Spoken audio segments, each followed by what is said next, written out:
So let's see, we've all eaten lunch, so now's the time where everybody starts to get sleepy, middle of the day. I know jet lag has just hit me, so I just hit a brick wall. I probably some of you as well. We're going to plow through for our last session of the day. So this session is going to focus on decolonization and the rejection of nuclear colonialism. And what we're going to do is each presenter will speak for about 20 minutes, and then we'll do a Q&A, have a larger discussion. And we have three presenters, including myself. So we have myself, Jo-Ansie, and then our other speaker is online, and it is Adeline Yuego. And just to give you an introduction, Adeline Yuego serves as the partnership manager for Women in Nuclear, or WIN, Global Young Generation, where she plays a pivotal role in facilitating sponsorship and partnership initiatives. In addition to her managerial duties, she actively contributes as an author and co-author on various research projects within the association. Adeline's a proud member of several organizations, including the Institute of Nuclear Material Management, WIN Global, WIN Africa, and the Black Sea Women in Nuclear Network. As a nuclear ambassador, she advocates for the adoption of nuclear energy in Africa, aiming to tackle the energy crisis, combat climate change, and support the continent's development. Her dedication to fostering the exchange of knowledge and experience is focused on enhancing global efforts towards gender balance in the nuclear sector. And in recognition of her outstanding contributions, Adeline received the esteemed WIN Global Nuclear Future Award in 2024. And so to start, I would just like to say a few words about the historical legacy of African leadership who have fought against nuclear weapons and colonialism, and then I will pass it off to Jo-Ansie. So part of how this got started is Ola and I kept looking at the Year of Africa. And on February 3rd, 1960, British Prime Minister Harold Macmillan delivered his Winds of Change speech to an all-white South African parliament. Macmillan, who was on a month-long visit to Africa, could see what was about to happen and declared 1960 the Year of Africa. And he was right. Throughout 1960, 17 new independent African countries were created, changing the fate of the continent and indeed the world. By the end of the decade, that number grew to 48. And while each individual country was unique, the collective result of Pan-Africanism had real consequences for people around the world and sent a clear signal that the future lay in the power of liberation movements and those determined to achieve racial equality. Decolonization would not have happened without the people demanding it, and leaders like Kwame Nkrumah, Patrice Lumumba, Jomo Kenyatta, Julius Nyerere, Nelson Mandela, and Haile Selassie. A year after the world almost ended with the Cuban Missile Crisis, Selassie delivered a remarkable speech in which he implored the world to make nuclear disarmament and racial equality realities. Quote, "Disarmament is vital today, quite simply because of the immense destructive capacity of which men dispose. Ethiopia supports the atmospheric nuclear test ban treaty as a step towards this goal, even though only a partial step. Here is our opportunity and our challenge. Conflicts between nations will continue to arise. The real issue is whether they are to be resolved by force or by peaceful methods and procedures administered by impartial institutions. Were a real and effective disarmament achieved and the funds now spent in the arms race devoted to the amelioration of man's state, were we to concentrate only on the peaceful uses of nuclear knowledge, how vastly and in how short a time might we change the conditions of mankind? This should be our goal." Selassie spoke out against nuclear weapons throughout his life. And like Selassie, one cannot properly understand the place of the global South, specifically Africa, in the current debate about nuclear disarmament without examining the past actions of other African leaders. While the attitudes of African nations on disarmament have not always been monolithic, studying the history of African leaders in the nuclear weapons debate shows that since the dawn of the nuclear age, Africa has been often at the forefront in the effort to live in a world without nuclear weapons. In 1976, Jamaican singer Bob Marley released the song War. Marley wrote the song after hearing Selassie's speech at the United Nations. He was so moved by his call to end violent conflicts that his song became the battle cry for peace throughout the African diaspora. And as we see with this conference today and again tomorrow, we are now seeing an increase in studying the relationship between Africa and the history of uranium mining in the Congo, and the French nuclear tests in the Sahara, and South Africa's decision to abandon its nuclear weapons program. But for so long, the history of Africa has been written by the West. When you think about African history, you should think of it as a brick wall. And we are starting to fill in those bricks to complete the narrative and to have this history written from African point of view. When I wrote my first book in 2015, African Americans Against the Bomb, nothing had been written on the Black experience in America on nuclear disarmament. In fact, I was repeatedly told that I would find nothing. And it was in writing and researching that book and focusing on Bayard Rustin, great activist in the civil rights movement. We would not have had a civil rights movement without him. He was marginalized in our history because he was gay. And it was learning about his work with Nkrumah, physically putting himself, his body on the line to try to stop those French tests, that opened doors for me to say, now I need to look further about this history in Africa. And I'm so grateful to all of you who are present and who are speaking, not just because of the academic organizing work that you are all doing, but it's because of how many young people are now going to see themselves in you. See, how can we expect for this movement, for the field of nuclear disarmament, how can we expect to have more people of color in it if they don't see themselves in this history?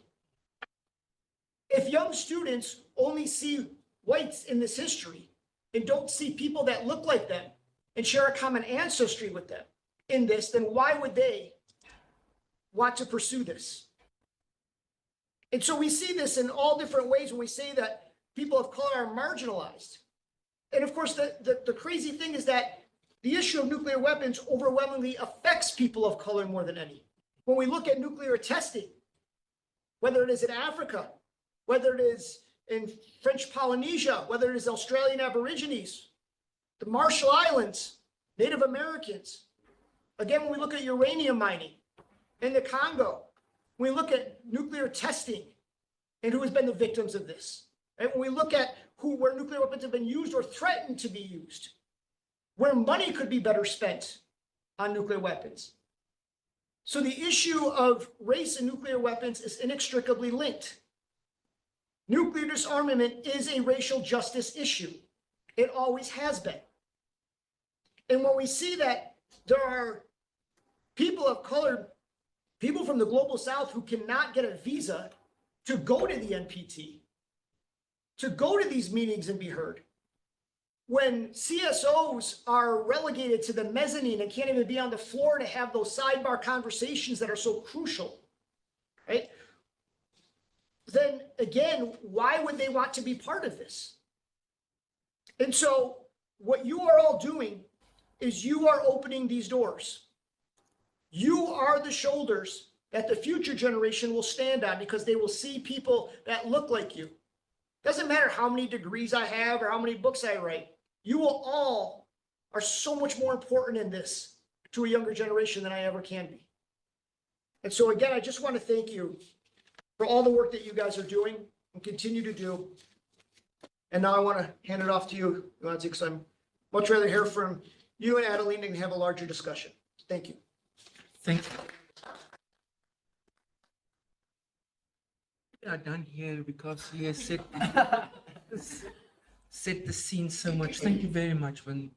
And yeah, I've enjoyed your book, not because it's fun, but because it's a very good work.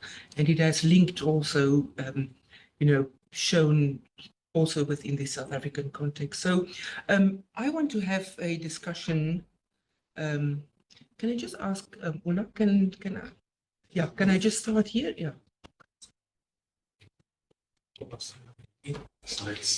Sorry? I did email it. Look, let me just speak. Okay. Thank you, Ola. So I want to have a conversation with all of us here about the historical commitment, the signposts that we have seen, and then to see how in the road up to the TPNW, we can see the decolonial practices from especially the African agents that we've seen that reinforce, in my view at least, the TPNW as a nuclear decolonization process and moment. So you started off by referring to Haile Selassie. So in South Africa in the 1960s, we had the Soweto Uprising, March 1960, and in April of that year, the ANC was banned, which meant that, of course, it was criminal to be a member. So between 62 and 64, Nelson Mandela was trialed in what we now famously refer to as the Rivonia trial. So, which put him away for 27 years. But in his defense towards the end of the court case, he said that, the world that we live in is a world driven by nuclear weapons, and implicating, or at least suggesting, the link with that had with human rights abuses. So even at that early stage, the ANC was very much aware of the importance of nuclear weapons as a colonial project. And this is also confirmed in some of the other research that Adeline van Wyk and myself has done, is how active the liberation movement in South Africa has been, even though the PAC is a relatively marginalized liberation organization, marginalized in terms of the historical archive. But even the PAC, the Pan-Africanist Congress, has put out a large number of publications on that. So the ANC then, of course, embarked on a liberation struggle, which also had continental impact. It participated in a large number of international conferences. We saw by 1979 the establishment of the World Campaign against nuclear and military nuclear collaboration with South Africa. And also we see, of course, the conferences hosted by Nkrumah, Olaf Palme, assisting with some of the conferences, speaking, etc. But I want to go a little bit more directly. That is not me. So I want to then specifically focus on how can we see, or at least what is the link with colonization. So earlier today, we had been fortunate to have Leila Hanoué, I hope that's correct, participating in one of the panels, and I'll return to some of her work. So if we look at the historical commitment, we see that the commitment and also the process leading up to nuclear decolonization had precursors: colonialism, the uranium, you referred to the DRC Shinkolombe mines, and of course the history of extractivism that continued. So there were some very important points that brought some changes. So one of them was the 1959 International Pan-African Movement of the Sahara Protest Team, who was already in that stage campaigning against nuclear weapons. We also see, sorry, I just want to get my space here. Sorry. And I mean, subsequently, we also had the various UN, AU resolutions that was adopted, ultimately leading to what we now know as or at least referred to as the Cairo Declaration, which, of course, designated the continent as a nuclear weapons continent. So we see also the various UN, the condemnation of the French tests, and then also the condemnation of South Africa's nuclear weapons program, although it was not open at that time, but at least everybody suspected it. So we saw the resumption of the talks about Pelindaba, of course, once South Africa became what one can term an independent country. So I want us to look a little bit about what is nuclear colonialism in order to look at what is the nuclear decolonialism. So I draw from the work of Daniel Endres, who refers to it as a system of domination through which colonial powers or governments and corporations disproportionately target and devastate colonized and indigenous peoples and their land to maintain and enhance the nuclear production process, including nuclear weapons.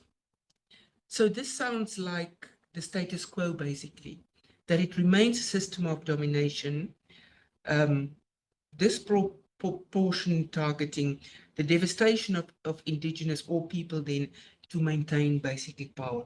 So it is a perpetuated phenomenon to advance national interests. So states use that in this colonial setting to justify for them having the nuclear weapons. So Laila Hanui and a colleague, got her first name Nuzan, that did a very good study on Kazakhstan and Algeria. They define nuclear decolonization as actions that disrupt colonial structures and contribute to the repair of colonial harm. So I think that is a good point to start on, to see the TPNW as a decolonization practice and a process.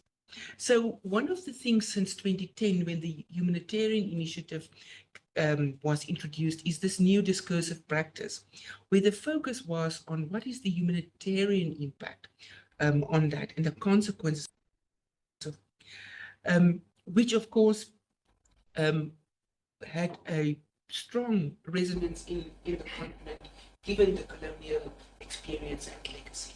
So we see then in Article 1, the prohibition and criminalization of nuclear weapons. There's also in Article 2, in my view, an undoing of the discursive practice of denial and ambition by the expectation or the obligation on states to report on their past nuclear weapons program and a declaration that they do not have it anymore. Then the reinforcement of safeguards that states must adhere to. And then also Article 4, the obligation for total disarmament. In other words, one can see this as a decolonizing moment, the total disarmament. In other words, that maintenance of the production process cannot be maintained. And then the Article 5, the redefinition of national interest, that states that adhere to this treaty must then, in terms of the national legislation, introduce and at least to implement this. In other words, the emphasis then remains on the individual and not on the state. So I want to focus specifically in Article 6 and 7, and then I want to refer to some of the African involvement in that. So we know in Article 6 of the TPNW, it addresses the legacies of nuclear colonialism with its emphasis on victim assistance. So the obligation on states is that any individual, not states, individuals under its jurisdiction who are affected by the use or testing of nuclear weapons in accordance with with applicable international humanitarian and human rights law must adequately provide age and gender-sensitive assistance without discrimination, including medical care, rehabilitation, psychological support, as well as provide for their social and economic inclusion. In my view, this is a statement with significant decolonial obligations, that there must be an effort to first of all, to redress, to repair, and of course, assist and rehabilitate. And then the specific, the age and the gender issues which are, in other words, to undo that colonial practices, and then the medical care rehabilitation. So for me, this is a wide-ranging neo-discourse that has been introduced. Of course, we know a few years down the line that there are discussions on what exactly does victim assistance entail. Similarly, discussions are dealing about, in terms of Article 7, what is the international cooperation and assistance vis-a-vis the obligation of states in environmental issues. So Article 7 also says that states must cooperate. They have the right to seek assistance. They also have, there must be assistance given to victims. And in terms of nuclear justice, states that used or tested nuclear weapons and devices have a responsibility to provide adequate assistance to affected state parties for the purpose of victim assistance and environmental degradation. So, sorry, just going back to Article 6, the second subsection 2, where it deals with environmental remediation, is then also that the appropriate and necessary messages towards environmental remediation of areas contaminated must be addressed. Now, of course, we also know that within the TPNW, that issue is still addressed. And once again, one can link this to colonial extractivist practices, and by taking appropriate measures, there can be some environmental remediation. But we know that the legacy of nuclear weapons is intergenerational. I mean, when is something no longer radioactive? Little bit of radiation is still radiation. And of course, individuals respond differently to that. Now, coming back to African agency and advocacy, we see that the TPNW has been put forward as a convergence with Africa's normative framework. It has been endorsed by the AU as consistent with the Pelindaba Treaty. We see the new discursive practices and early African involvement since the humanitarian initiative. But we must also take a step back 40 years, 30 years earlier, when the Cairo Declaration was adopted, where it determined that a nuclear weapons-free Africa would be advantageous to the continent. So that discursive practice was very much early on part of Africa's thinking on nuclear weapons. And then, of course, African support throughout the UN process, we have talked about. And here, the African agency in the form of the Africa Group at the UN had been important. And then the sort of regional leadership of Egypt, Nigeria, and South Africa. And that, of course, galvanized the support of other countries, countries that became involved in this process. And as we know, the negotiations for this treaty was fairly rapid compared to the negotiation of other international treaties. So by March 2017, the Africa Group, and of course South Africa, Algeria, and other states I've mentioned, have been quite involved. So Algeria called the conference a historical juncture and a necessity we owe to the world. And a huge majority has decided to open this path for everyone's sake and in the name of the very reason we are here, to promote peace, prevent war through multilateral endeavors.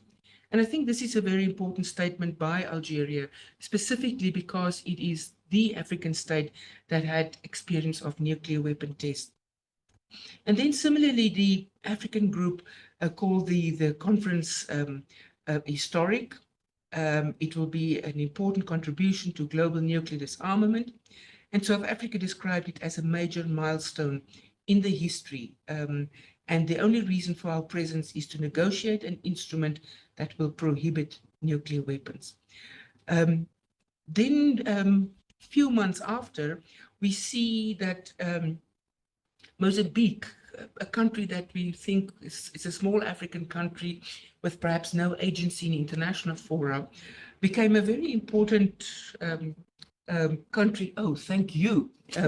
In terms of, by the way, this is from Clement's book.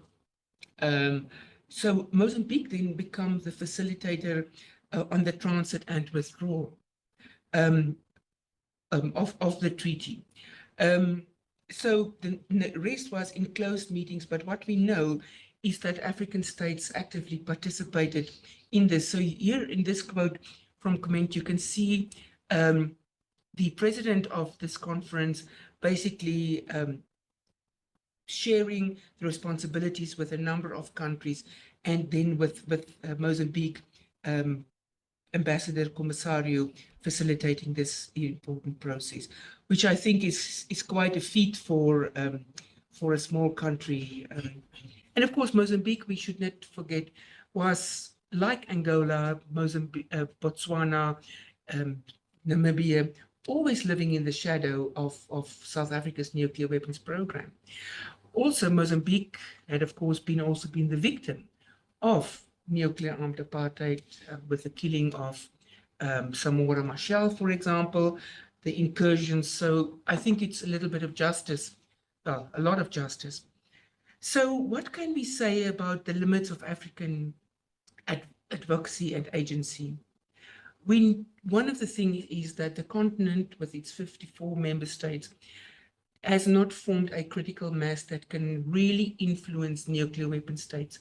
And we've talked about it this morning. There are so many overlapping and deeply entangled relations that means that the continent is compromised in so many of its positions, not by its own doing, but by the very nature of nuclear colonialism that continue to exist. So the universal African acceptance is there, but our next challenge is now to implement this. In other words, to make it, to indigenize, to domesticate it in terms of national implementation.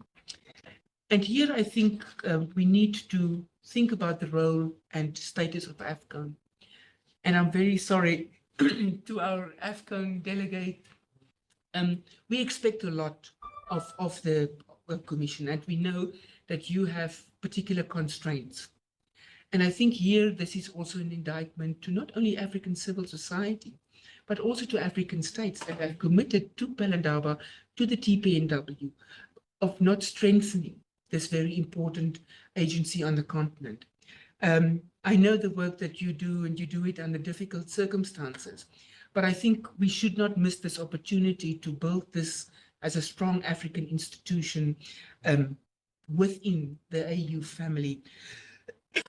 So we need to improve our influence. And the next challenge that I foresee is the African Continental Free Trade Area and UN Resolution 5040, which deals with nuclear trafficking, nuclear proliferation, specifically by, well, the text said non-state groups. It specifically refers to terrorists. But we know that the Continental Free Trade Area has a specific article on a prohibition of anything nuclear, radioactive, chemical, etc. And I think this may be an area that we want to explore. If this free trade agreement is supposed to work, then we must be mindful that our open borders should not make us victims of nuclear proliferation. The danger is of third parties coming in, and with border controls not sufficient. So on a practical level, there needs to be more training. There needs to be way more awareness. And of course, government officials do not share with us the dangers associated with this. And I've alluded to this earlier. Here for me, I think our continent is way too tolerant of extractivism that continues. And I've referred to this earlier, that we are too tolerant of military activities of nuclear weapon states in Africa. We know that these countries are not supposed to have any nuclear weapons within the defined Pelindaba Treaty area, but we still tolerate them. We empower them. We give them a foothold on the continent. In Djibouti, for example, which is a strategic port, I mean, it's one of the most militarized areas, if not the most one on the continent. So we allow these nuclear weapon states a foothold and a presence on the continent. And I think this is something that we should also reconsider whether we want to continue and to have that, or at least set the bar that, and this is my next point on blood uranium, is that we should consider where do we export uranium to and what is it used for. Diamonds, we know that in some processes, in nuclear power generation, diamonds or zirconium is used, but also blood diamonds have had a significant impact on the continuation of conflicts. And should it not be the fact that uranium should enjoy the same status? Because it is for many countries such a huge income generator, we may want to consider what would be the best. So the activist in me would say there should be a campaign from the continent that we should look where our uranium sources go to. And this is not a new thing. It's not my fresh idea. It's actually something that came from the 1970s, where a lot of the international opposition against South Africa was also based on its occupation of Southwest Africa and using the uranium of this occupied area, Namibia, for South Africa's nuclear weapons program and income. Of course, Articles 6 and 7 of the TPNW should be implemented. There should perhaps be a continent, and I'm almost done, but there perhaps should be some sort of engagement of the continent with France as the country that have conducted nuclear tests on the continent. I know that France is not eager to discuss this, and we heard it this morning about the fact that more students know about the Cuban Missile Crisis than compared to the African crisis. We also need to be active in collecting that archive, of maintaining that archive.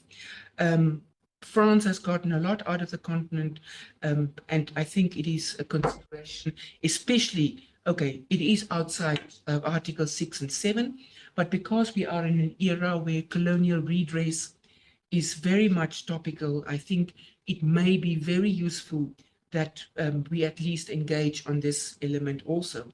And then, of course, the universalization of the TPNW.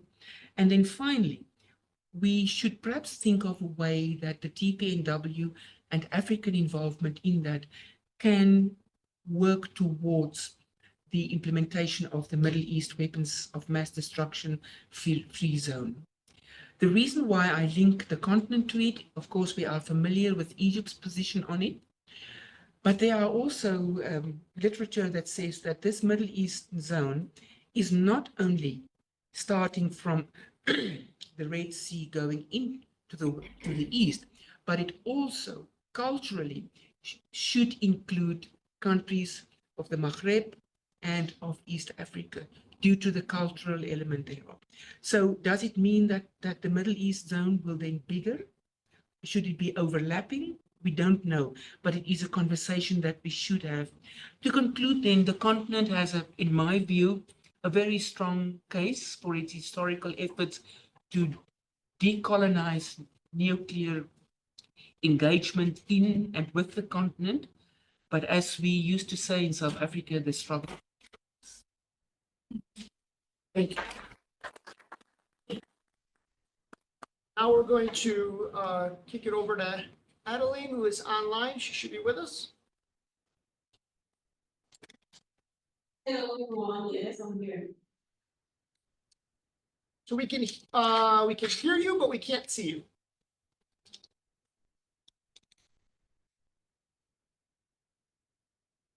There we go. So I can see Because the camera, because it's too far from my face.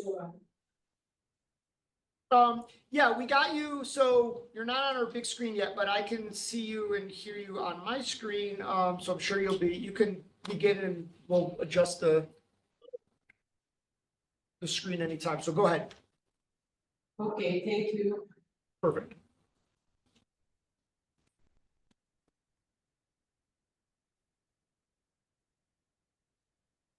Are you there?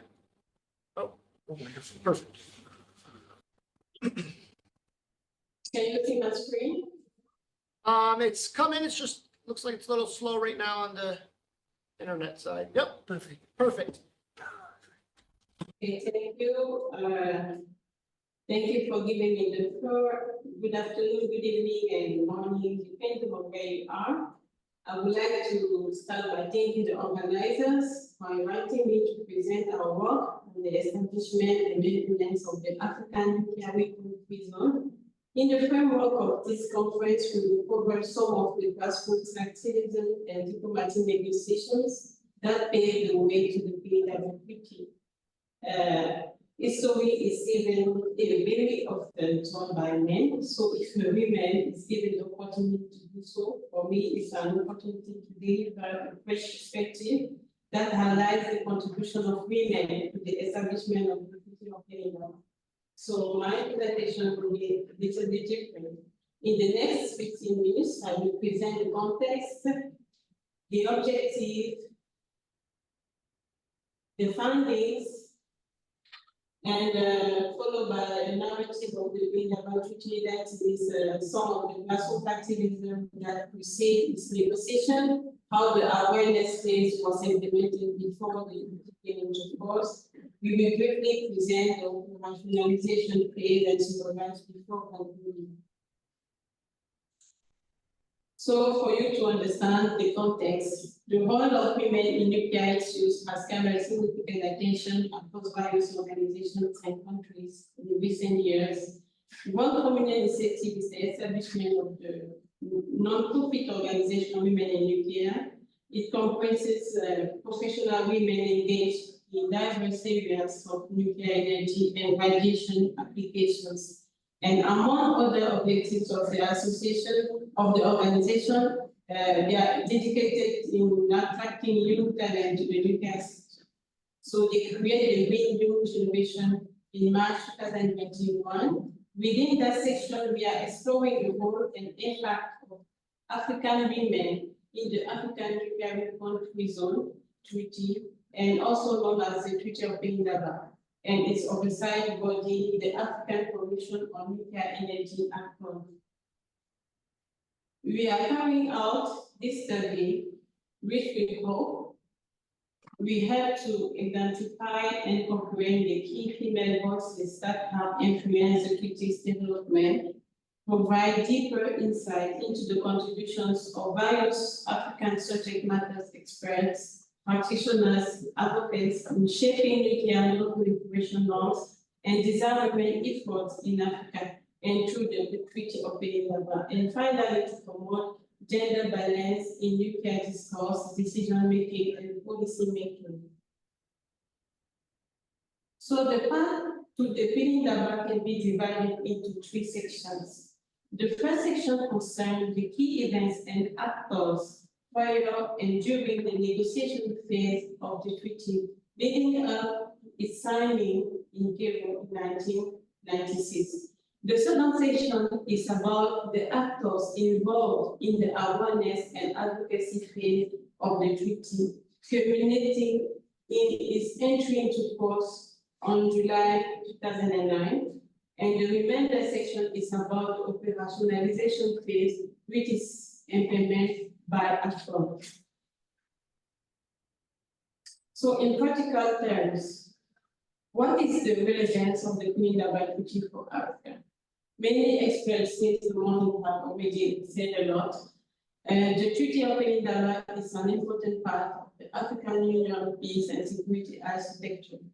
It is one of the components of the Common African Defense and Security Policy established by the Solemn Declaration at the second extraordinary session of the Assembly of Heads of State and Government, which was held in February 2004. So this is 8 years after the treaty was opened for signature.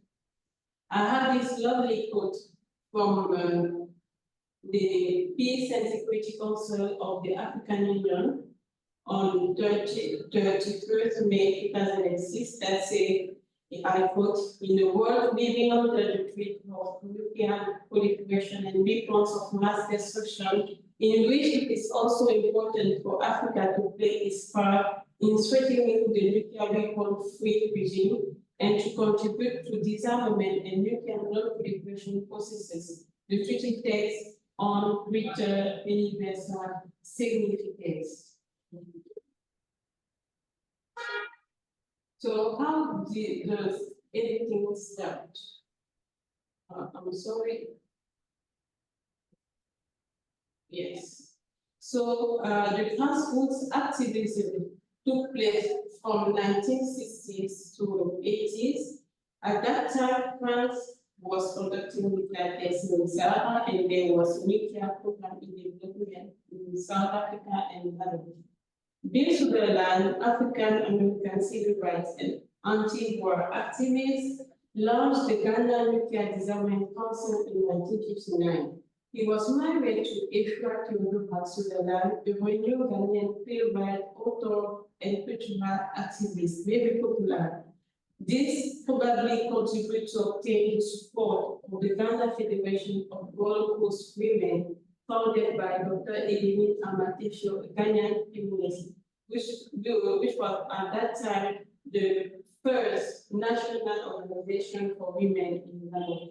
That support was instrumental in building grassroots and notable public figures' support for nuclear disarmament in Ghana.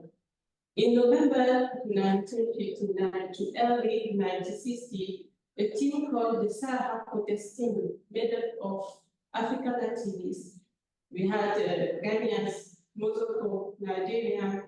They were joined by 2 Americans, among which we have Bill Sutherland, 3 Britons, and a French woman, Esther Picker-Davis, who later became a leader for a French environmental movement, organized a demonstration.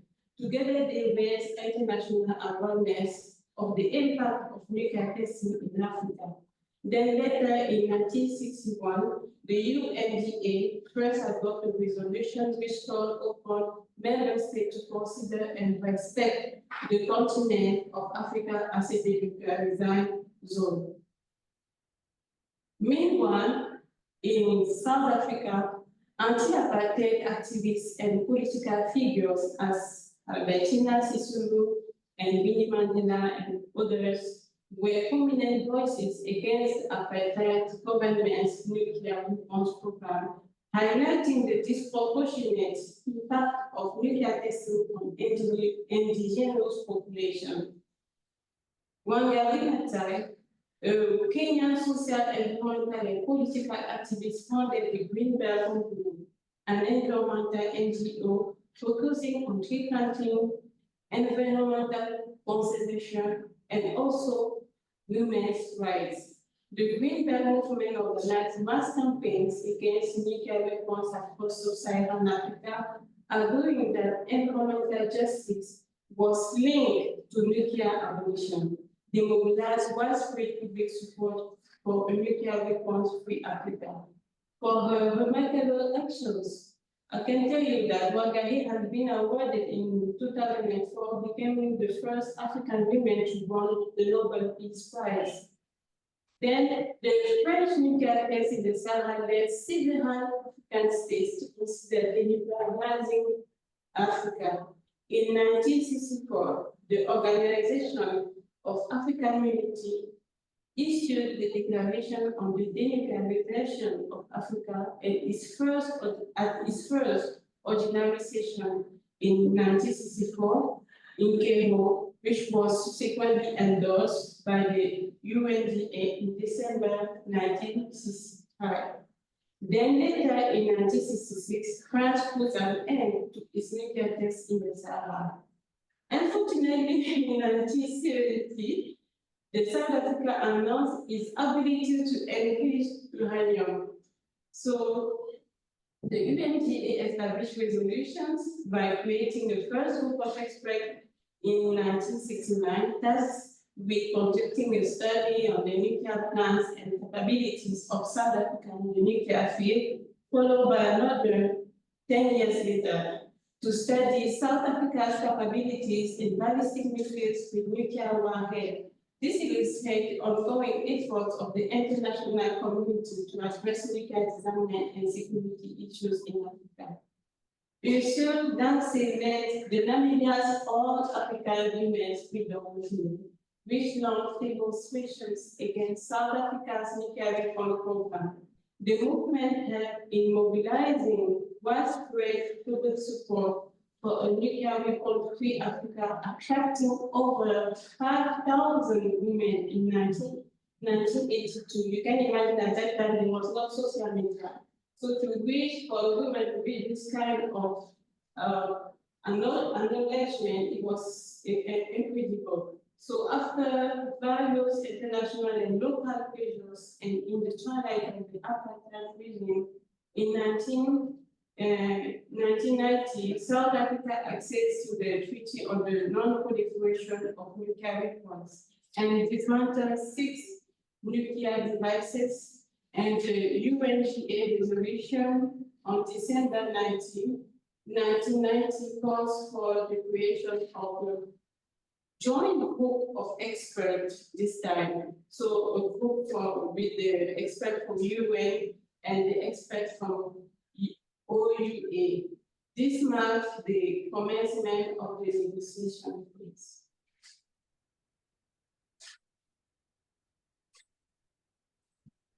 So, to adopt the first draft of the text, we have the expert that met different times during the negotiation phase. They met at Addis Ababa, at Lome and Dhaka, and they also met at Harare, and during that, they were deciding about the structure of the treaty, discussing about the fact if the treaty will be a convention or it will be a treaty. Then they define the scope of the treaty, and they set those protocols that I will be presenting you later. So after different steps of discussion at different African venues, they finally get a first draft that they submit for the validation of African countries.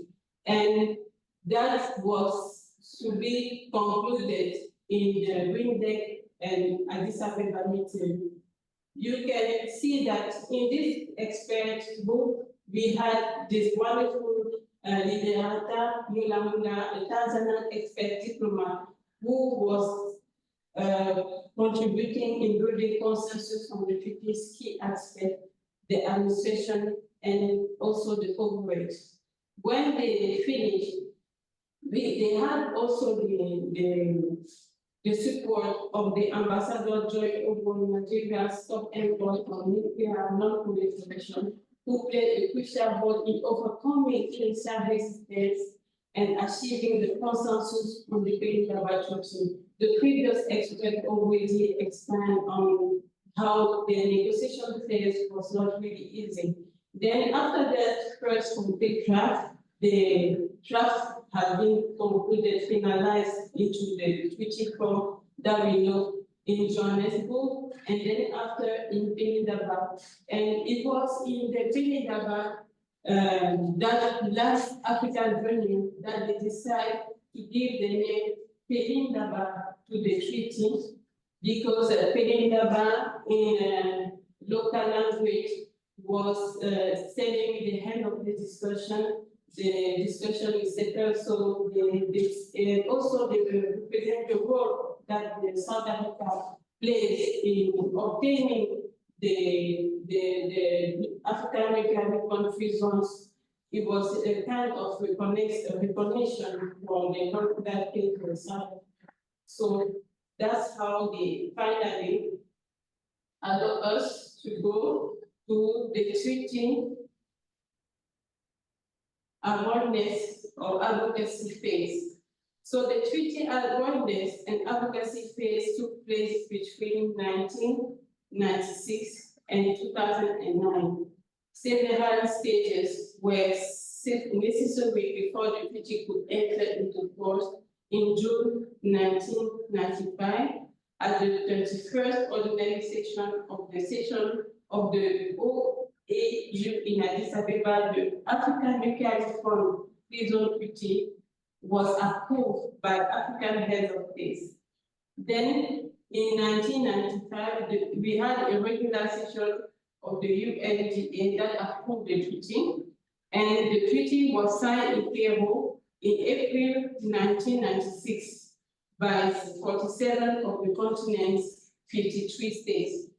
And the protocol was signed in April 1996 by the nuclear weapon states, except Russia at that time, which sought clarification on the status of the Indian Ocean island of Decolonization, who was controlled by the United Kingdom and formerly used as a base for nuclear weapons by the United States, and it signed finally in November 1996.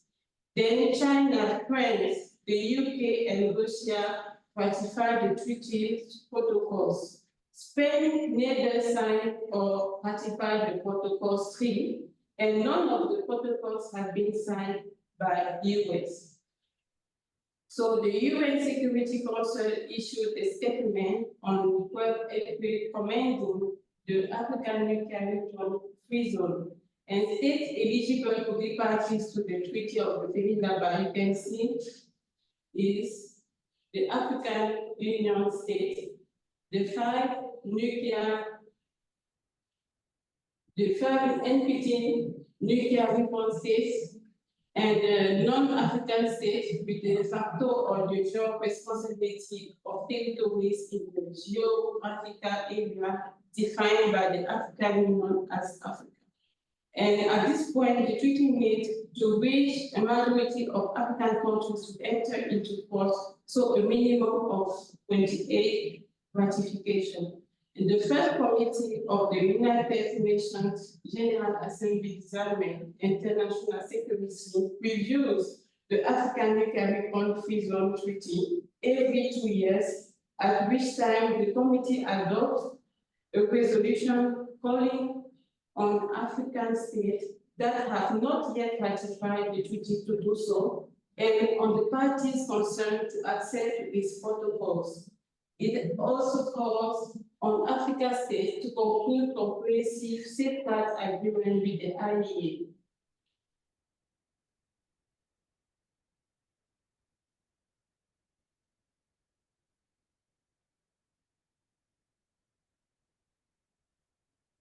A moment.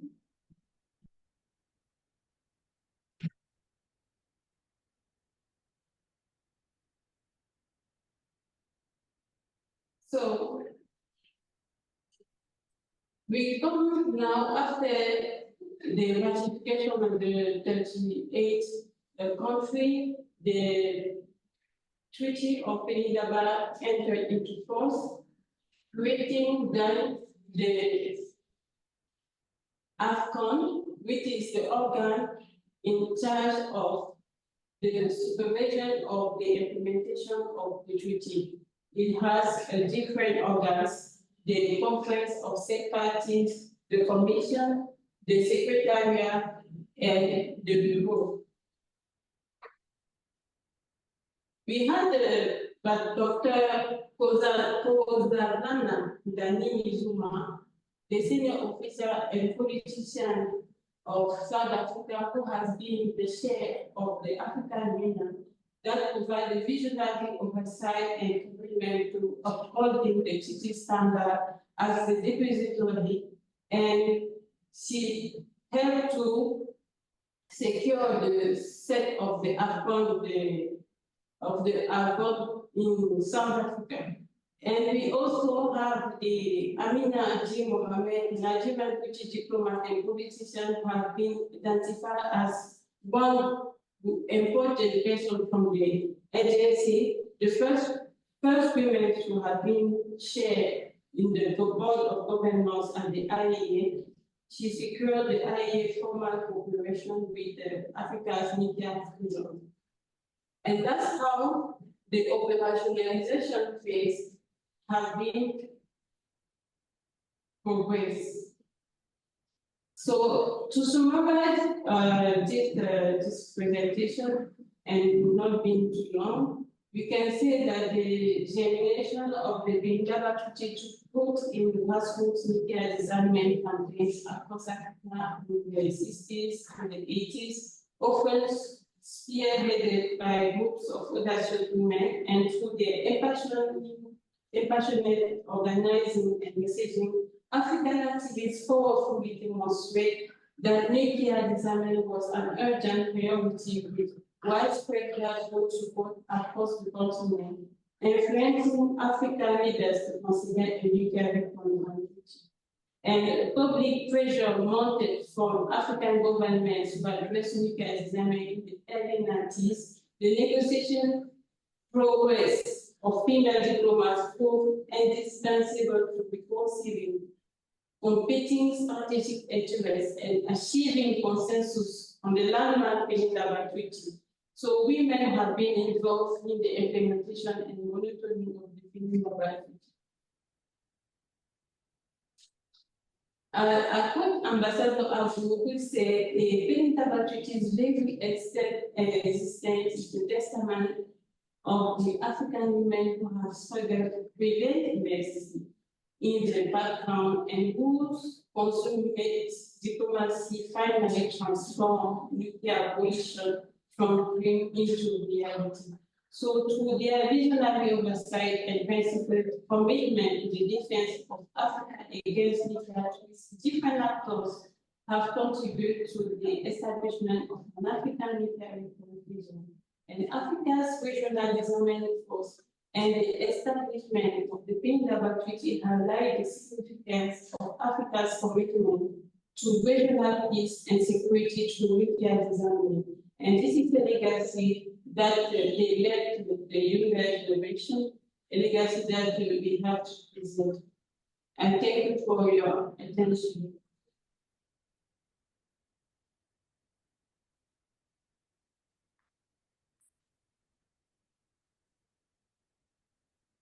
Okay, any questions from anybody, whether online or in person? Yep, go ahead. Thank you, Vincent. My question is for Professor Van Wyk. I just wanted to find out, like, in your opinion, what would be the right approach? What would be the framework to decolonizing this institution that we're talking about today? Yes, absolutely. Thank you, Ian. So you specifically referred to the TPNW. Okay, so look, we already see that some of the, well, I specifically focused on Article 6 and 7, that has that element of acceptance, in the sense that a state must accept its own responsibility, the victim assistance and the environmental rehabilitation. But we know, and this is where South Africa plays a role in being one of the co-chairs of the universalization of the treaty. Now, this is quite a long stretch to go, because we need to have the nuclear weapon states in this.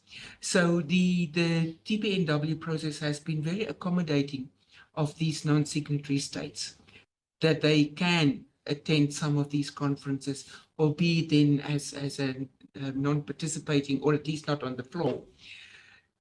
So how do we change that? I think the narrative of the humanitarian impact should stay. Secondly, the cost of nuclear weapons, the cost of maintaining it, what does it take away in terms of development? Even states that have these nuclear weapons, there's always a price to pay. I mean, we've seen in the literature what happened in Kazakhstan, Ukraine, the US, for example, Pacific Islands, where these tests have taken place. It's always to the detriment of the local people. So I think that the intergenerational legacy of these nuclear weapons tests and the continuation of nuclear weapons comes at a price for ordinary citizens. And I think also the health hazard that goes with it could also be emphasized. Okay, we need also more education from grassroots level up. So these things sound like, okay, we've been there before. Has it really made a difference? But we've seen, for example, ICANN winning the Nobel Peace Prize for the work that Ida has done, Bagwash getting recognition for the work that Ida has done. So I think, to maintain the pressure, to continue with that. And then, of course, governments must come to the party. Governments must be present at these negotiations. Ian, it's not a definitive answer, but, keep the pressure, I would say. I hope it's a few things to start off a discussion with. Yeah. Yes. Yep, go ahead. Just go around. Okay, thank you.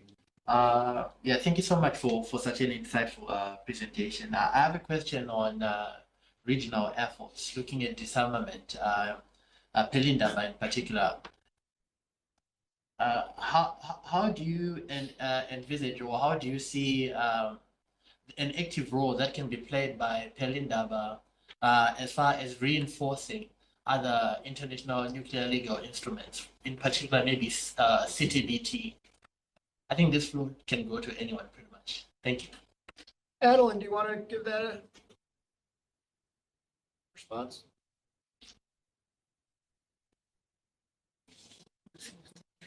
So,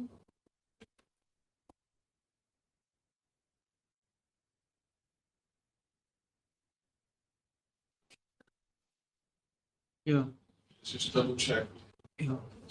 I can repeat. that'd be great. Yeah, go ahead. Great. Adeline, are you still with us? Oh.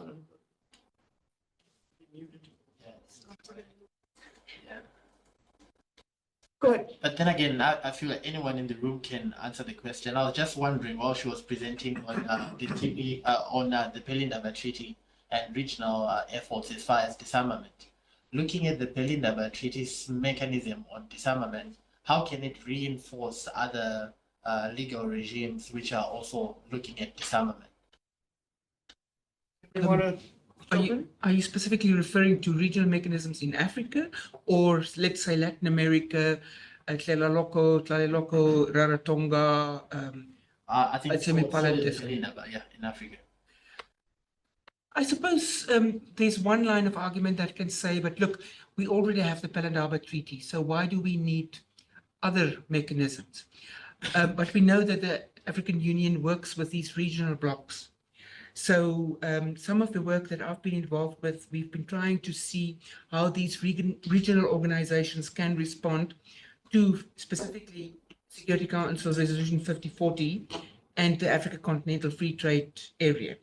At least be aware in terms of your own regional arrangement, trade, be mindful of the security implications there. So I think that synergy, that cooperation within the continent can, for example, take place.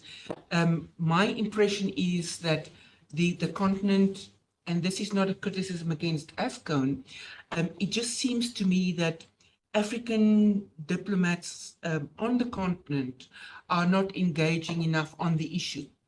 They go to others, there's a presentation by AFCON, or there's an international organization like ICANN that has a conference, but in between these events, there is no African conversation. We know Africans are involved in AFRA, the FNRBA, etc. These meetings take place, but it's as if we just keep these discussions for those events. And this is, I think, where civil society comes in. An event like this, and thank you again for organizing it, that we need to do this. Noel, earlier this year, we had your verification hub. So we are very fortunate to have the second event in South Africa this year. So I think that would be, at least from civil society side, to get regions talking to one another. to piggyback off that, so I asked earlier to Layla if the French tests were kids were educated about this. If we were to ask any just rank and file person on the street right now, not just South Africa, around the continent, what is the Pelindaba Treaty? Would there be a response of, oh yeah, this was this historic treaty, or would it be no idea what it is, or And so when we look at arguably when the anti-nuclear movement, at least in the United States and in the UK, was at its peak, it was the 1980s. And so studying that period, what was made abundantly clear to me was that they found a way to educate the public in a way that they made it plain. They broke it down. They did it so that you didn't need a PhD in physics or international relations or to, kind of live it like we do to get people to understand it. And so that's something I think we have to try to figure out to get back to, whether it's on the TPNW, whether it's on MPT, whether it's on Pelindaba, whatever these issues are, how do we break that down?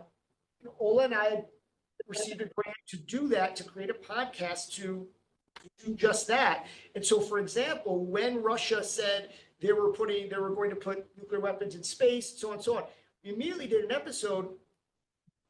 But instead of getting into the wonky technical stuff, it was, how would this affect your GPS? How does this affect your television? How does this affect your personal life? To break it down, to make it plain for people. And so I think that's something that has to be done with civil society in all avenues, is making it so that it's something that's not so abstract, or some people that are just divorcing themselves from it because they can't possibly understand it. Yeah. Sorry, just to link on with that. Sorry, Jolene, before you start. I've been starting to collect stories of people that worked at our Pelindaba, where the nuclear weapons were manufactured. And these stories range from sort of the heroic narrative of, science was what we did there, the intention to use the bomb was out of the mind, to stories of individuals that literally broke under pressure, spent months in psychiatric institutions, of not being able to cope with the pressure of doing this in a silo, not knowing what happened, counter espionage on who's working on whatever, to individuals on pictures. If you look at pictures, and now you also have a collection of pictures on the construction of Pelindaba, you would see white scientists and black workers. So also to tell the story of who was involved, we cannot say that this is a history of white South Africa. Blacks were also actively recruited to work on these programs. Also to record the stories of people that have been exposed to radiation. In August, I went to a grave of somebody that was injured at the radioactive waste disposal site in the Macmillan with a family, just to see what are the stories of ordinary South Africans that has been involved, trying to find out, but what did South Africa's nuclear weapons program did to South Africans, even though we were officially unaware of it. So what I'm trying to say is also to build up the African archive by Africans about what these tests did to Africa. And I think this is some work. There had been sorry, Albert, there had been an art project on the Shinkolombe mine that sort of captures the history, how people think today, what has been the long-lasting legacy, and also an element of survivor's guilt that some people in that community have experienced. So the world says that we gave the uranium for the bombs when they were in a colonial setup.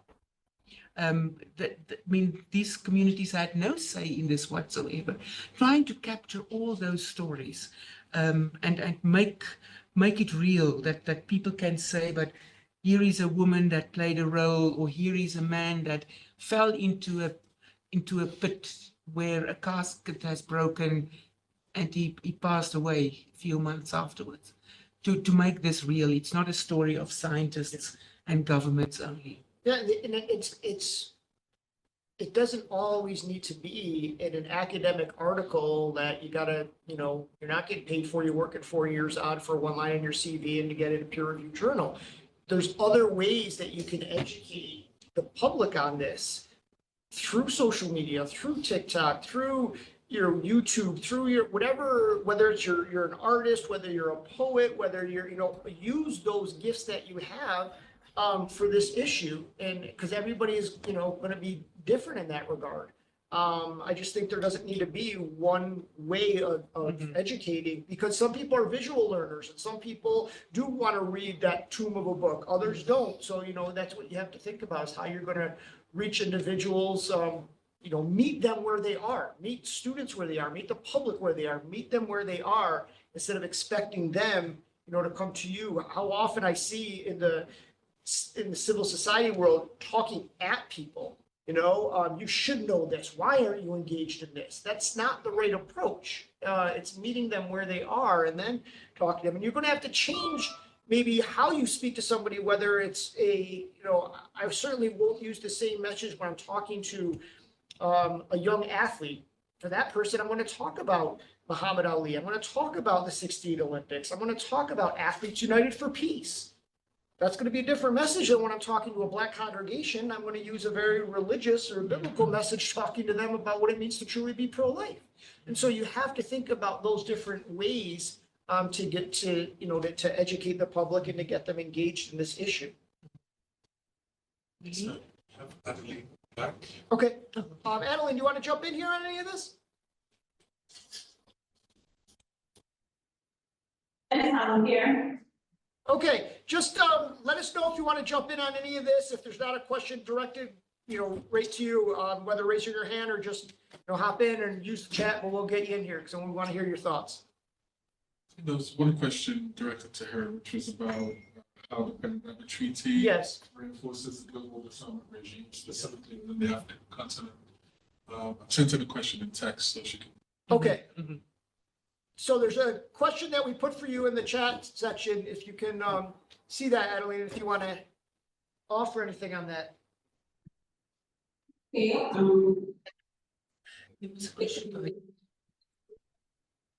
Shall we wait for her? Please, can you read it for me? It's taking time. The question is, how can Pelindaba Treaty reinforce the disarmament, disarmament in the global context? So how can the treaty on Pelindaba reinforce disarmament in the global context? Yes, thank you for this interesting question. The operationalization phase of the treaties is launching the mandate the AFCON to monitor states parties' compliance with the obligations under the treaty and to promote the peaceful use of nuclear science in the New various fields. And I think that by doing so, if the AFCON can just implement the mandates in Africa, where there are many military bases of nuclear weapon states, I think they will do something interesting in terms of disarmament efforts. Because if they have the conference of state parties, which is the supreme policy making organ, and those conference of state parties have 12 commissioners for strategic oversight of the operation of the AFCON Secretariat, and the commissioners are coming from diverse countries that are parties to the treaty.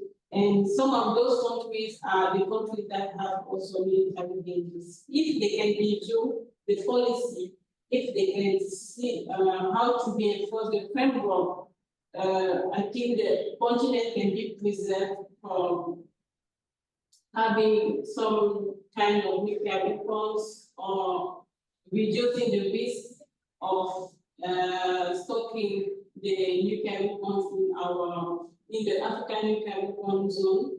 And by doing so, just implementing their mandates, if the countries also give their contribution, because I think one of the main problems of AFCON could be the funding to operationate their mandate. So if the countries can support the AFCON to implement their mandate, when they are implementing their mandate properly, then we have the Pelindaba Treaty is one of the best of the African nuclear of the nuclear weapons treaties, and that will be very helpful to strengthen the disarmament efforts.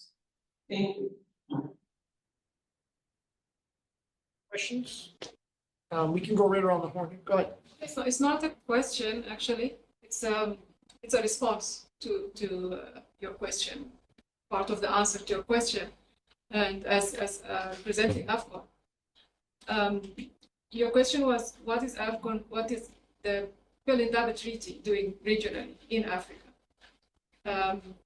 In that regard, AFCON is the secretariat of the Pelindaba Treaty. So, and the secretary role is to implement the program of work that is being overseen by the, or there's a commission of 12 people that Adeline was talking about, and that commission has an oversight role on the implementation of the program of work. So it's a non-executive commission. It's like a board, an executive board, and it oversees the implementation, the general implementation of the program of work. But the secretary designs the program of work, and it takes active role in implementing this program of work. So part of the program of work is engaging with regional and international entities working in the field. The regional entities that I can currently cite one regional organization that we're working with is the Pan-African Parliament. And they have sought our assistance in providing them with the expertise to discuss how they can develop model laws for the transportation of prohibited nuclear and radiological materials. And this also links us to work with the Centers of Excellence of mitigating CBRN materials in Africa. So we are combining efforts with regional and international organizations to try and come up with model laws in this regard. This works in the nuclear security part, which is also touching on implementing AFCON's mandate, or the treaty's mandate, in the disarmament and non-proliferation. So it's all connected. Another thing we are doing in the disarmament and non-proliferation is we're starting a summer school for African diplomats. Seeing that the very low rate of participation or active participation of African states in the international forums, we decided to combine efforts, and we use the expertise of other nuclear weapon-free zones like OpenAC. They supported us with providing curriculum as a base for African states to design their own curriculum that is focusing on Africa, that is specifically targeting African issues, African problems, and African, to create an African voice, so that we can have informed diplomats, informed decision makers, informed organizations, and this course is supposed to kickstart next year, early next year, and it's going to be in Namibia. So there's another thing. The third activity we are working on is collectively with other nuclear weapon-free zones, and this is now a global thing. We're trying to come up with a lobby group. Instead of just one region, we are trying to combine regions. So we have 2 regions that we have signed memorandum of understanding with, which is OPENLAN, Latin America, and the Central Asia nuclear weapon-free zone. So we're trying to bring our countries together and form a lobby group similar to the non-aligned movement. So we can have also a stronger voice in the when we go to the NPT review conference 2026. So this part of the things that AFCON is doing. Of course, we don't hear much about that. We're silent.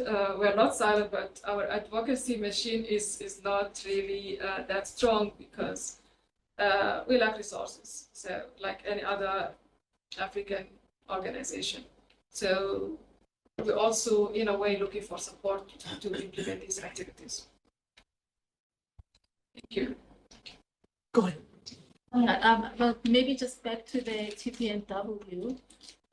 My question was on whether does Africa have any legal framework that is similar to the TPNW that can be used to hold colonial powers, either it be nuclear testing, like in the case of Algeria, or uranium mining, the exploitation of that, especially towards the manufacturing of nuclear weapons in the West? Or are we just relying on nuclear armed states to come to the party when you are implementing Article 6 or 7 of the TPNW, or do we have something of our own that we can make sure that they're being held accountable? Thank you for that question. As far as I know, we do not have a legal instrument for colonial reparations, at least on the continental level. So the continent has accepted the colonial borders, for example. We know that, for example, the continent has taken a decision on the reform of the UN Security Council, as also as a way of addressing colonial legacies. But we do not have that. So what we've seen is that individual colonial masters have negotiated with states, Germany and Namibia, for example. It's one case. So I think that in the African continents, the Treaty on Pelindaba is the prohibition and the criminalization, so to speak, of nuclear weapons, but it is not a reparatory or a restorative justice mechanism, whereas it seems like the TPNW could be in that sense. So we would have to think of another mechanism that can work on that. And here, civil society may have to play a role in working on that. So I'm not sure what has happened in the case of Nigeria, Ghana, and Algeria on what they have done. I'm not too familiar with their efforts for reparation, but we know that it's been very slow. It took France over 5 decades to give enough knowledge to accidentally. Exactly. So we are in an era where there is quite a important debate going on about the return of colonial objects that have been stolen or removed from the continent. So I think the time is right. It is a political opportunity for redressing, but we know that France, for example, is a tricky customer. And then, of course, if we start about France, we should also then think of South Africa's role in Namibia. We should also think about the Americans' role, even Belgium's role in the DRC, or as well as Zaire. So it is a discussion that we need to have. We must also decide for ourselves is what do we want to achieve. It may be a conversation that we take to the TPNW conferences within that, the working groups that deal with Article 6 and 7. I think that's an innovation that we can add to the treaty. So I just wanted to add on to the AFCON example to your question. In the work that we've done on the regional organizations, what we found is that they have very much a technical mandate. So it's not that kind of activism that we saw in the 60s coming from a regional point of view. However, where AFCON was very effective is when they presented the statement on behalf of other nuclear weapon states at the first TPNW meeting. And then they could really speak about disarmament. And I just felt, sure, that's the role. That's, you know, this technical stuff, like when they present on behalf of the AU to the NPT. So yes, and then we complied with this and we complied, and it's also obedient to the current nuclear order. But when they spoke at that meeting, it was yes. So the question to you, Jo-Ansie, on uranium exports. The Pelindaba Treaty says nothing about exports to nuclear weapon states. Only says that it's prohibited to export to non-nuclear weapon states, not subject to a comprehensive safeguards agreement concluded with the IAEA.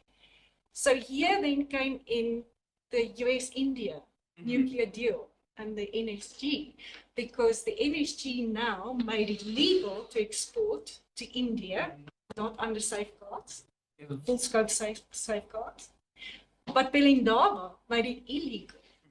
So in one way, Namibia was in the crossfire because they wanted, this is a great market for them. And they couldn't because Pelindaba held them back, okay? But there were conversations about that. Then fast forward to the TPNW, where now there's a different narrative and the nuclear weapon states are included in this. If you know that this is going to be used for nuclear weapons, you're not allowed to export. Yeah. If they say, no, this is peaceful, okay, but they change their minds and then use it for weapons, in the future, you're not allowed to export. Yeah. And you see Namibia, sorry for dumping, it's probably the case for South Africa as well, but I know the Namibian case better. Namibia exports to France, to China, to the US, biggest recipients, Canada as well, but Canada's okay. Yeah. But that was the 2019. I don't know, now that they've ratified the TPNW, whether that has changed. I don't know if you have any insight on that, or whether they still... Jolene, you've done great work on India and the NSG, and perhaps you can share it with everybody, you know, as sort of the outlier case in this. Sorry, can I just add one more point that I forgot to mention? Was when South Africa agreed to the NSG exemption for India, the narrative was they are our decolonial friends. Yes. It was a decolonial argument. That's why we have to support them. They supported us during the anti-apartheid struggle. They were colonized too. So they are friends, and that's why I'm making this. And even though, I mean, there was fallback on that. There was Abdul Minty was hesitant. For him, it came more from the South African government side, but the people, the diplomats working in that area to sell this, it was very hard for them because they knew it was contradictory. So we're at 3:30 right now. What we're going to do is keep this discussion going, broaden it out as kind of a recap, and then we'll wrap everything up for the day at 4 p.m. instead of going, you know, a little bit longer till 5, since we're, you know, in this discussion now. And to that, to continue on this, I think too what the TPNW,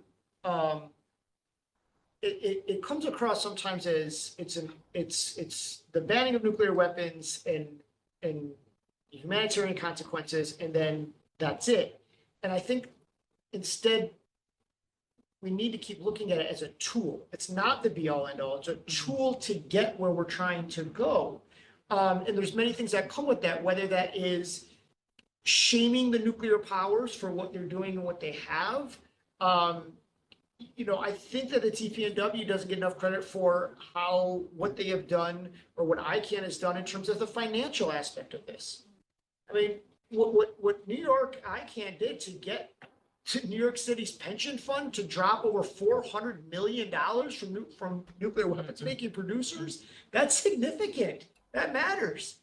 So I think we need to highlight those pieces that are part of the TPNW instead of it being, here it is, it's got to be all in, there's all these pieces that come with it. And I also, what is the general attitude in Africa about U.S. military bases?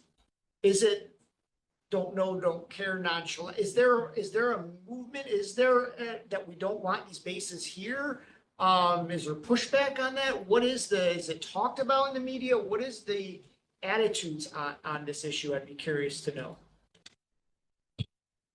I don't know. A couple of years ago, there was controversy. I don't know if it ever happened about the US building a big base in Botswana. But other than that, I don't think so. I mean, how many bases does Djibouti have? I think they've got China, Russia, the US. UAE. I mean, basically, it's a whole military base. So maybe in the Horn, there's a bit of rumblings about it, but I don't see it. It comes and goes. The African command of the US military is based in Stuttgart because African countries do not want in Africa. So I think that is also an AU position that it should not be here. And it has always been a bone of contention. Then you get Pretoria, where there's a huge CIA set up not far from here. So that's another element. The intelligence element, which you do not necessarily see in the street. So last week we had the African Aerospace which the Americans were not invited to, which is the largest African aerospace and defense expo. Yeah. So there is a huge inroad that the American sentiment or the American presence is challenged by both Russia, China, perhaps even Turkey. Let's not remember Israel also does business on the continent. So there are new actors that seem to be more tolerated than compared to the Americans. So and to the French. We know the French have left the Sahel, but I mean they've never left. They are just in a different guise. The Russians, of course. But can I quickly just come back to Jolene's question on uranium? Jolene, I have not seen anything new, or at least a discussion about this.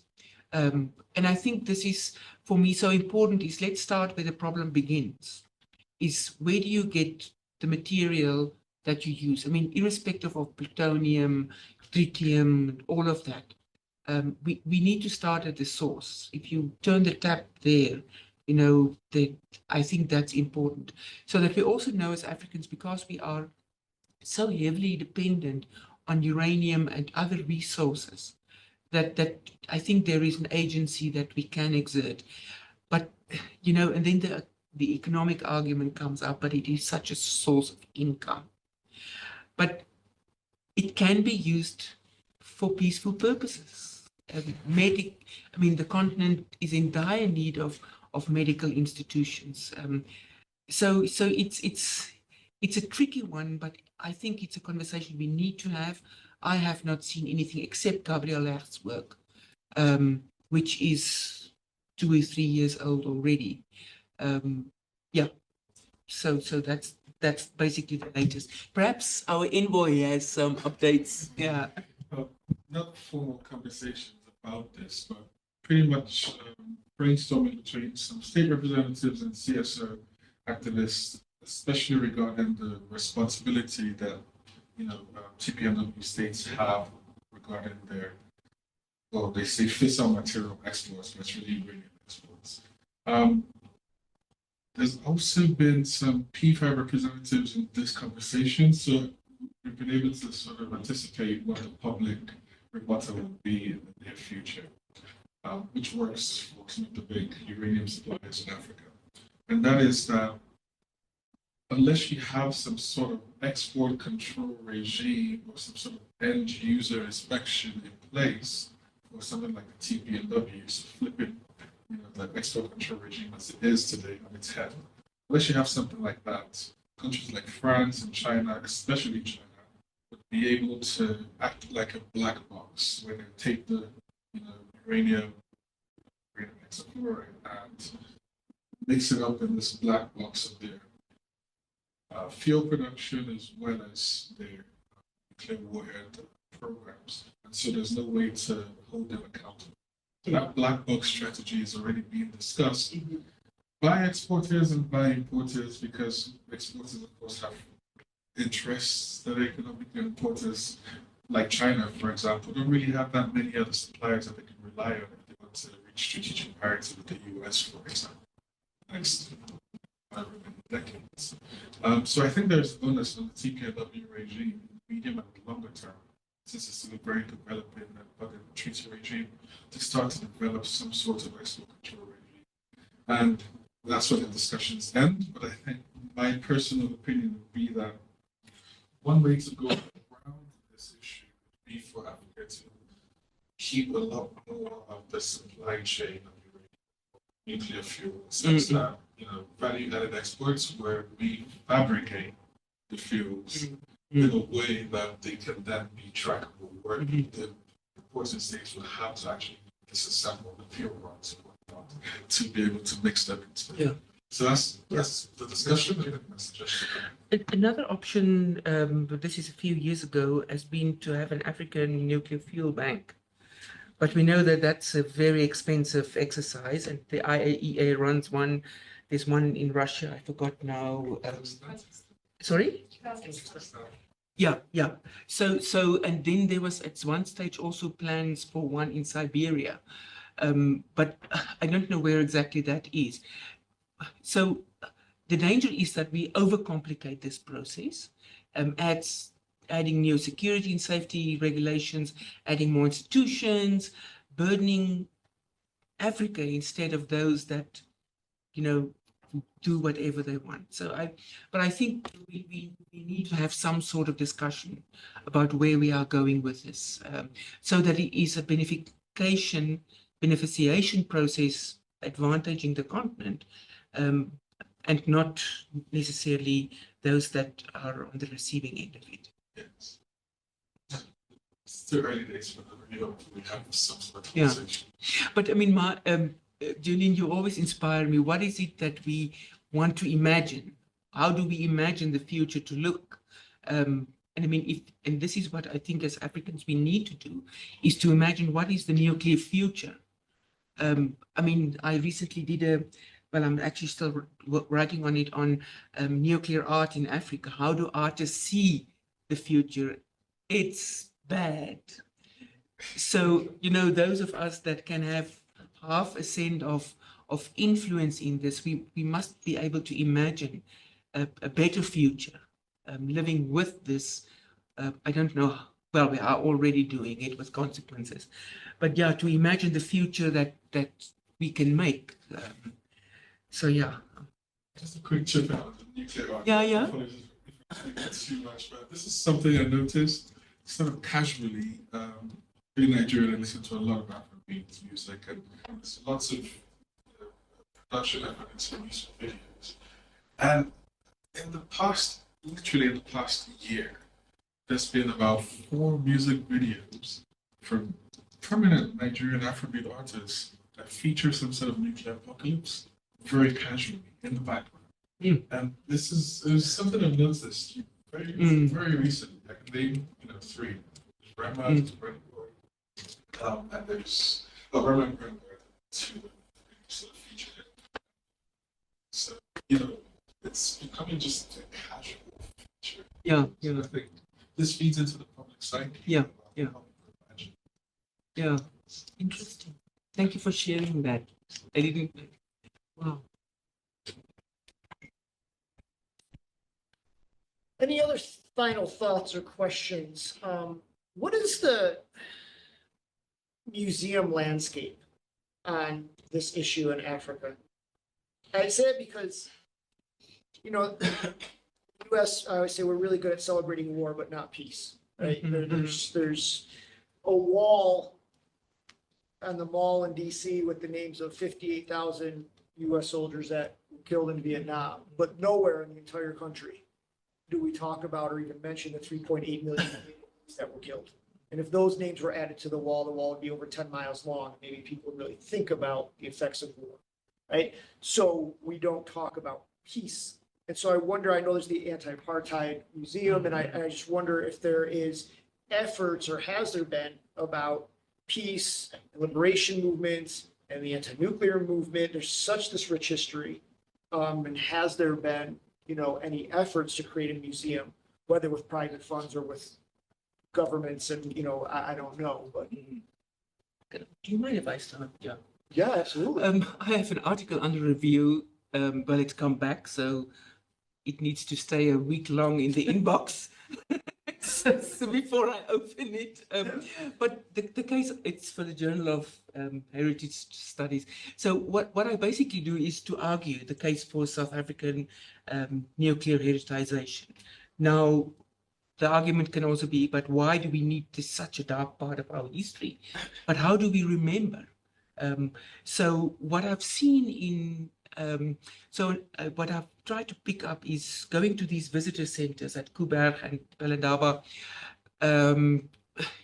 You know, there is sort of a little bit about our past and then just science. So that public responsibility about trying to understand the past, what does it do now, I do not see. So it's an underwhelming experience, perhaps more aimed at high school, 10, 12-year-old kids where you can grip their imagination. That's wonderful. But I don't think a visitor center to the only African nuclear power station should be for 10-year-olds. So it's a dumbing down of our past. I've also seen in a museum in Springbok, close to the radioactive nuclear waste disposal facility in the rural area. So here is this museum of all the old stories and what, and then sort of at the entrance there are sort of posters of the facility.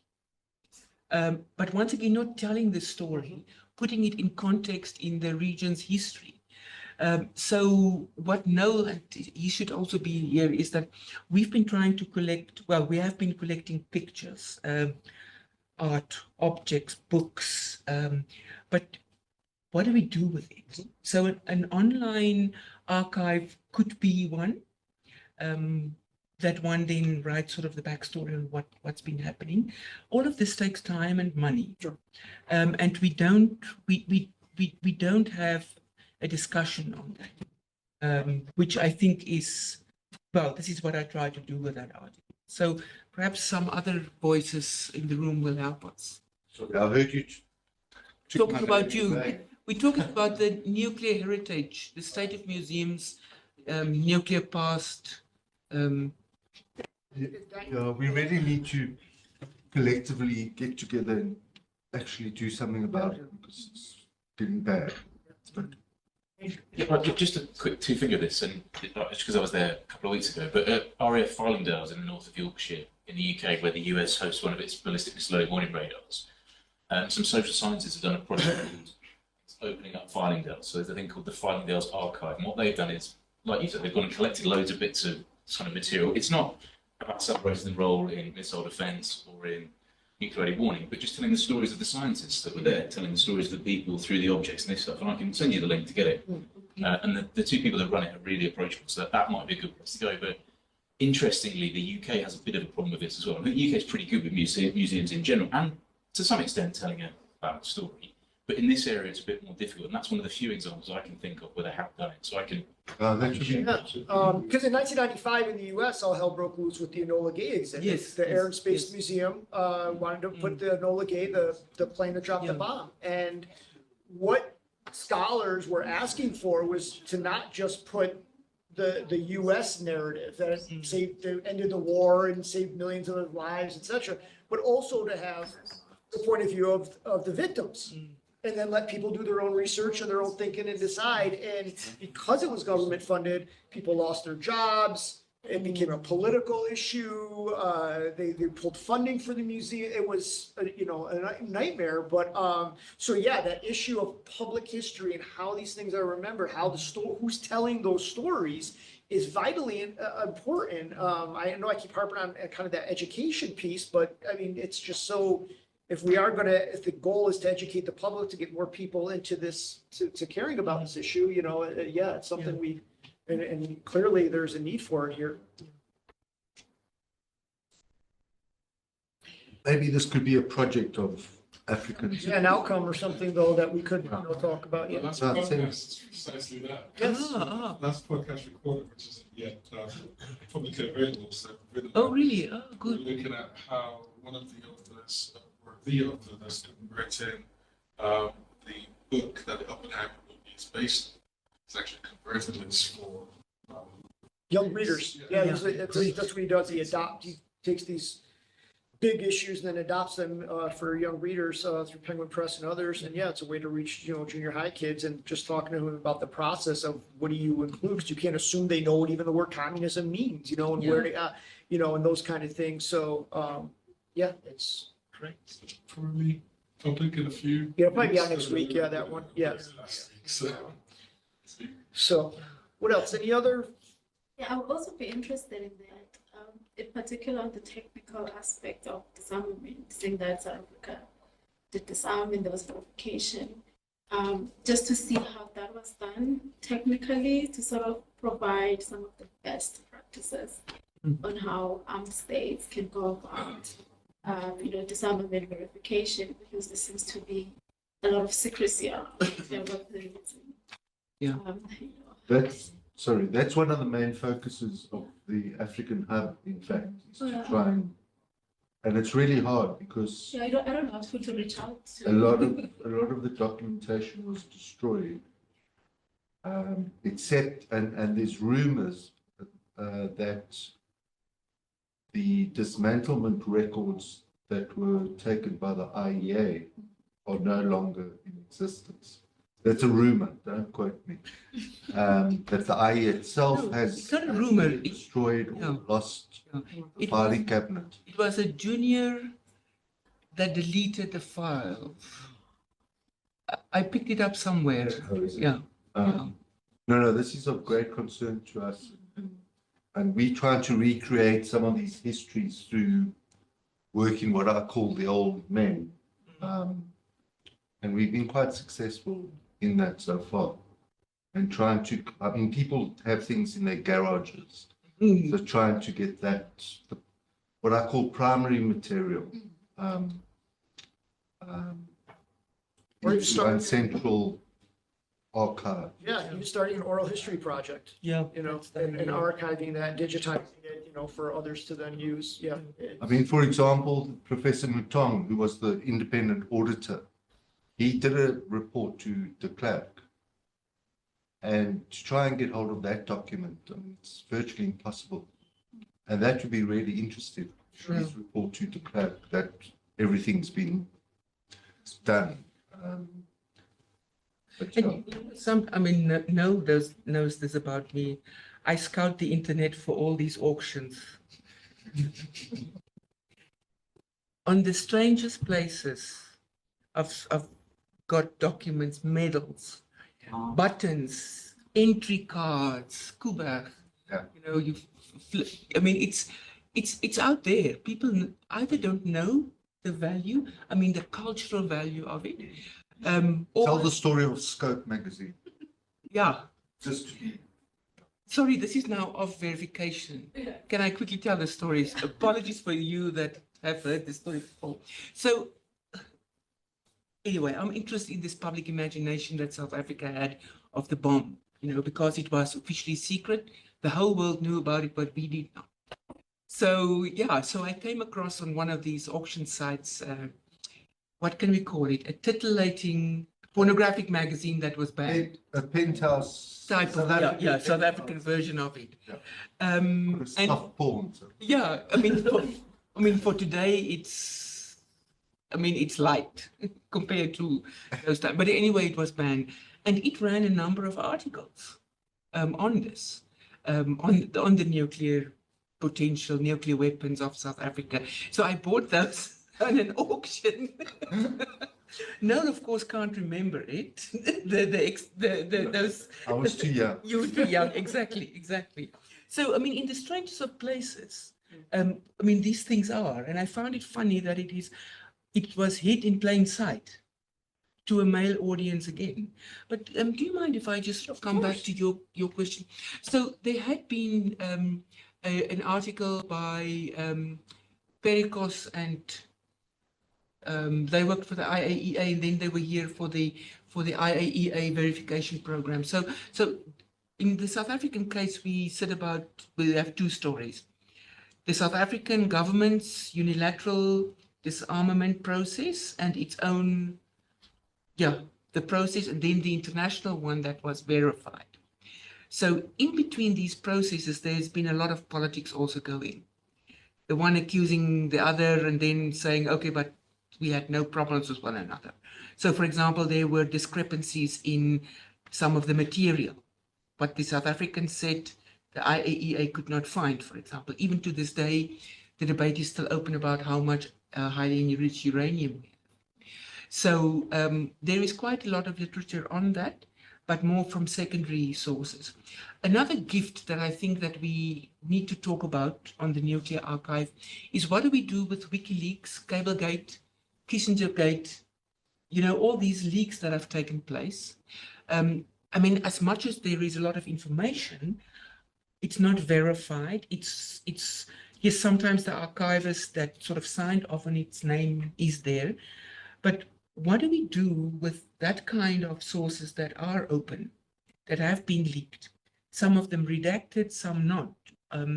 It's perhaps also something that we should talk about because the CIA, the American embassies, or some of the work, KGB, had run lots of operations, the East German Stasi. So how do we deal with those leaked files? What do we do with it in terms of our research? And it may be a discussion for some time because it also tells a story about this process. And of course, the IAEA, as good as it is, has a bilateral relationship with South Africa or every country. So its library is open, but the specific bilateral relationship, those details are sealed. So, and of course, that's where you and I want to get in. What's going on there? So yeah.